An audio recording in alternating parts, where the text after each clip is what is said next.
sëriñ Ahmadu Ndumbe nee na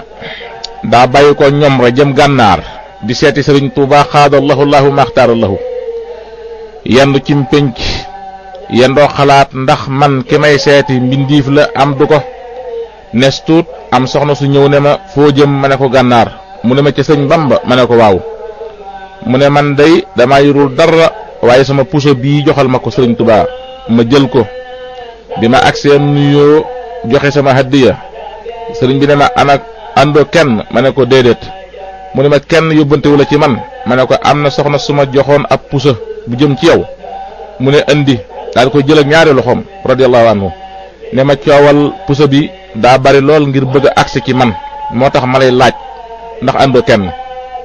daal ne ma fabal sa tala gi ma fab ko mu jiitu ma topp ci nu dox tuuti mu yegg suuf teg loxo yi ci bopp bi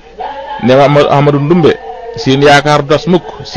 tas mukk ndax ngeen ma teg bu yowmal xiyaamee bu ngeen ko gisee